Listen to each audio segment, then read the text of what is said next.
क्या आपने कभी सोचा है कि राजनेता अपने शब्दों से अपनी छवि कैसे बनाते हैं? आज हम भारतीय राजनीति के दो सबसे बड़े चेहरों के बीच हुई एक संसदीय बहस का विश्लेषण करेंगे और इसी सवाल की तह तक जाएंगे। याद रखिए, ये सारी बातें हमारी स्रोत सामग्री पर आधारित हैं।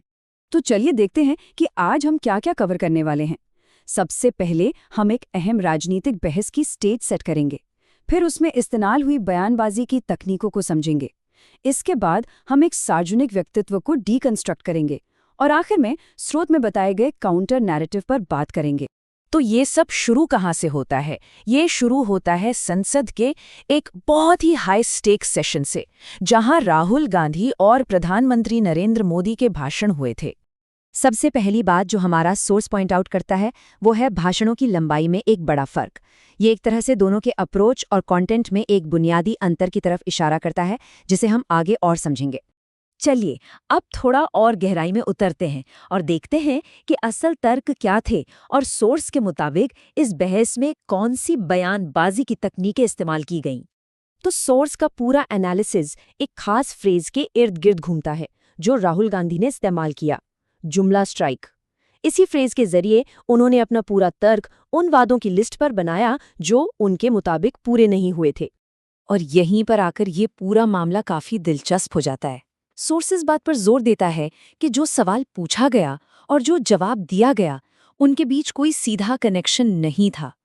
हमारा सोर्स इस टेक्निक को एक नाम देता है, स्ट्रॉ मैन लॉजिकल फैलेसी। मतलब आप उस सवाल का जवाब देते हैं जो सामने वाले ने पूछा ही नहीं।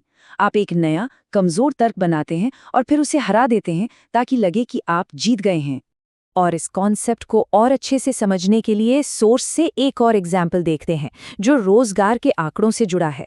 यहाँ साफ दिख रहा है कि आधिकारिक आंकड़ों पर सवाल पूछा गया, लेकिन जवाब में गिनती का एक बिल्कुल अलग ही तरीका पेश किया गया।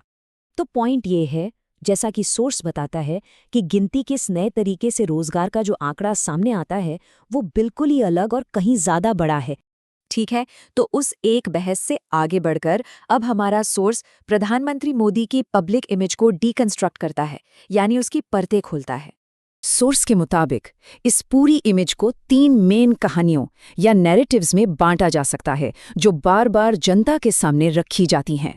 तो पहली कहानी है बेहद गरीबी और संघर्ष की, जिसे इस एक बयान से अच्छी तरह समझा जा सकता है।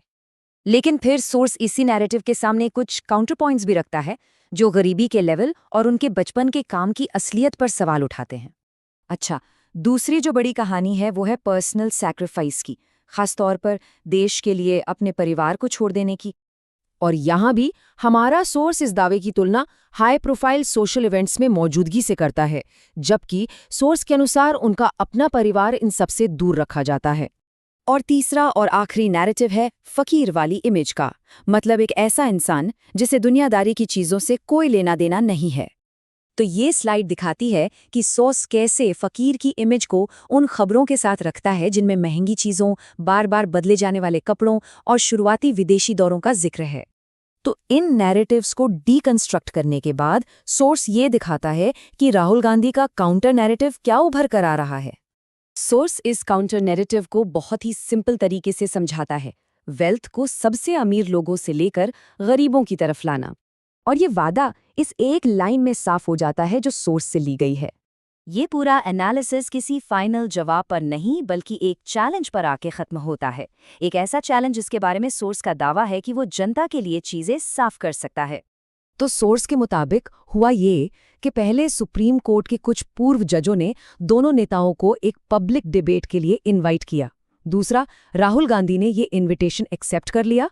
और तीसरा, नरेंद्र मोदी की तरफ से इस पर कोई जवाब नहीं आया, ऐसा सोर्स में बताया गया है।